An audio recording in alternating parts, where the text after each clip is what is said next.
Hi and welcome to this next video on the integration section from the year 2 of the A-level maths.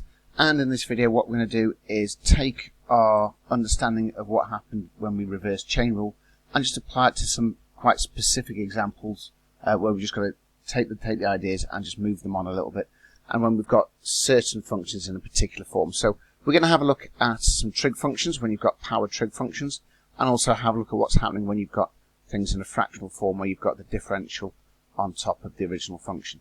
I know that seems a little bit specific, but you'll see what's going to happen as we get into it.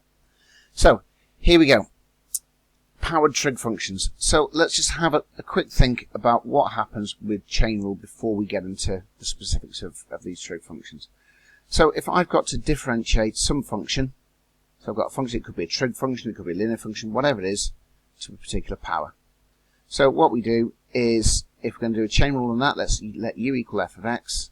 So du dx is f dash x, the differential. So now we've got to differentiate y equals u to the power n, which we know is nu n to the minus 1. And then, clearly what we're going to get dy dx is going to be these two things multiplied together. So we end up with f of x n u n to the minus 1. Now, all I've done is just rearranged what I've written there and just written it using different colours so each different bit stands out. So the red bit, the n, is the bring the power to the front part. We've then got the differentiated version of the function, and then we've got the original function with 1 off the power. And it's things in that structure is what we're looking for when we're trying to reverse that to figure out what's going on. So essentially what we're saying is what we end up with is a product of the original function and its differential and this extra n bit here, which we're going to have to get around in some form as well. Now let's just have a look at what happens. I'm going to stick to differentiating for now. Let's just have a look at what happens if I differentiate sine to the power 5 of x.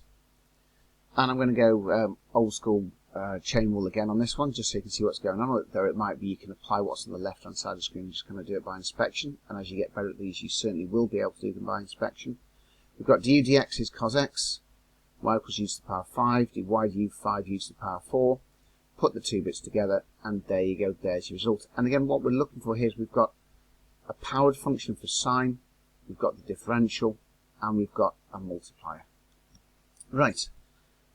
Let's have a look at how this is going to get reversed. So let's say we need to integrate something that's looking like this. Now this one's a little bit more complex than what we had in the previous slide, but what we've got again is that result we've got. There's a powered function cos, and it's a cos 2x function.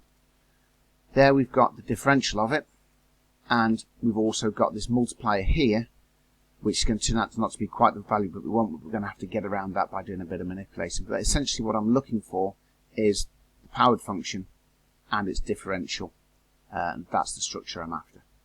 So here we go. Let's start off by having a think about what we would need to differentiate in order to get something of the form sine 2x cos to the power 4 2x.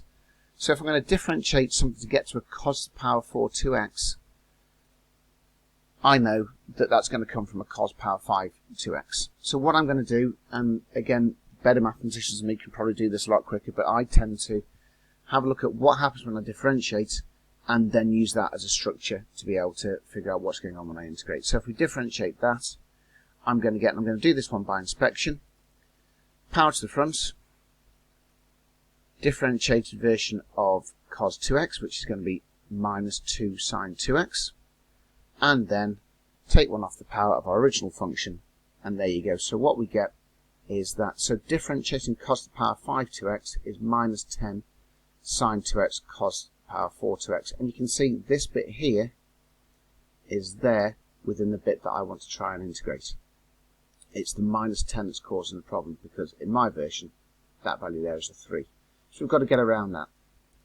So we know that integrating something in this form here will give us back to something that's going to be just a simple cos to the power 5 2x. We just got to play around with the minus 10 at the front. And the way I go about doing this is simply by saying, okay, well, I'm going to take this integral here, and I'm going to multiply it by a value such that we end up with this. So what value of k do I need here to make this thing here exactly the same as this thing here? So the value of k I'm going to pick is going to be, and you might have spotted it, minus 3 over 10. Because what's going to happen here is if I do minus times a minus, that makes that positive. The 10's cancel out, 10 will cancel out against the 10, and so now what I've got is 3 sine 2x cos to the power 4 2x. So this expression here, this integral here, is exactly the same value as this one here. Now, I've got an integral, a constant outside the integral, which is fairly standard stuff. It's sometimes a lot easier to just leave your numbers, your constant outside the integrals. So what I'm going to do is I'm going to integrate minus 10 sine 2x cos to the power 4 2x, and then I'm going to multiply it by this thing. And I know from the work I've done previously that if I integrate this thing here, there you go, there it is, I get back to there because it's the reverse of differentiating cos to the power 5 2x. So therefore, to integrate the thing that I want, 3 sine 2x cos to the power 4 2x, the answer to that would be minus 3 over 10 cos to the power 5 2x plus c. And there we go. Now, I know that's a little bit tricky in places, but let's say for me, it's about putting the scaffolding in place to do the thinking here about what happens if I differentiate, and then just manipulating that constant at the front to get me back to where I need to be. Okay, so that's how I deal with trig-powered functions in a certain format. Let's crack on and have a look at another example. This time I've got a squared function. Now, the issue with this one is that this is not in the same form as the previous slide because we haven't got the product with the derivative of sine theta. We'd need to have kind of a cos theta here if we're going to be able to use the same technique as we saw in the previous slide. So what do? Well, we have got another way around it with squared functions. And what we're going to do is do a substitution. So we're going to replace the sine squared by using a substitution coming from the cos 2 theta formula. And this is something you're going to see quite a lot, end up doing quite a lot of, so you just need to be comfortable with it. I've got to be honest, I rework it every single time. So here we go. Cos 2 theta, cos squared minus sine squared. I need to get that saying sine squared equals, so I'm going to replace the cos squared theta with a 1 minus sine squared. Do a bit of tidying up. Now I need to rearrange it so it says sine squared equals. So let's do that.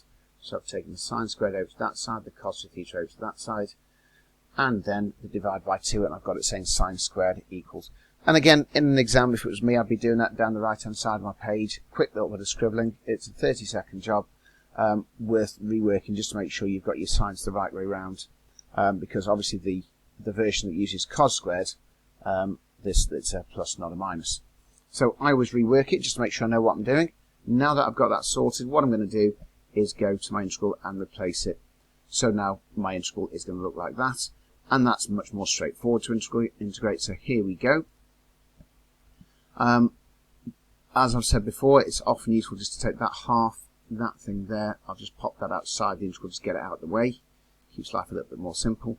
Integrate 1, I get theta.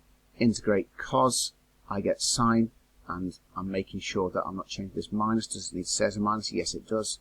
Because differentiate sine, I get cos, so integrate cos, I get sine. I haven't got to worry about changing that negative symbol there. And there we go, we've got the divide by 2 bit. So that's my integrating, and then away I go, plugging in my values and subtracting, and there we go, tidy the whole thing up. Bearing in mind we've got to be very careful, watching out for issues with signs. We've got a minus going on in there. And there you go. There's the final result. And again, something to watch out for, because it might be you're thinking, well, I could just bash this into the calculator, and yes, you can. But what you'll probably find is that the exam question would ask for it in an exact form, whereas your calculator invariably will deliver this as a decimal. So if you're going to get to this version here, this exact answer in terms of pi, you're going to have to do the work yourself. Okay, so moving on from our trig functions, let's have another little look at a standard result that we saw in the previous video that needs a little bit of manipulating. So what we're talking about here is fractions of the form where you've got the differential on top of the original function.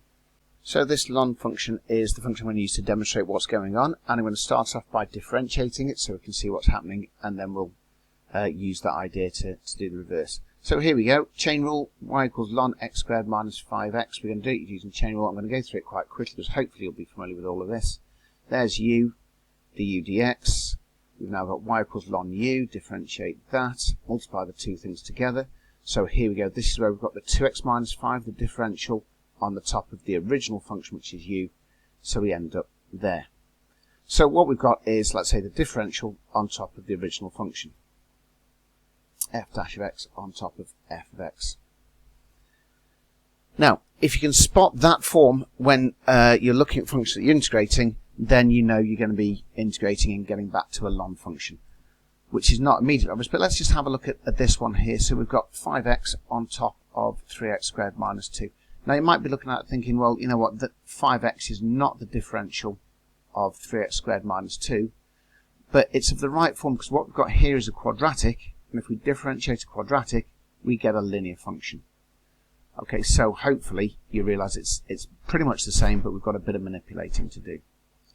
What we've got to aim for is we've got to try and do the manipulating so that that thing on the top is 6x. And I'm going to do that in the same way as I did earlier on with the example with the, I think it was the cos power 5 function. So what I'm going to do is take my integral there, and I'm going to manipulate it so, again, it's written like that with some value of k, and I've just got to produce come up with the value of k such that then this thing here is exactly the same value as this thing here. And hopefully you've spotted the value of k I'm going to use is 5 over 6, because the 6's will cancel out, leaving me just with a 5 on the top. So this thing here is exactly the same value as this thing here. That's why I've got an equal sign there. That equals this. And so now that I've got this in the right format, I've got the differential on the top, I've got the function on the bottom, so I know that's going to become, when I integrate, it's going to become a ln. So what we've got is 5 over 6 ln 3x squared minus 2 plus c.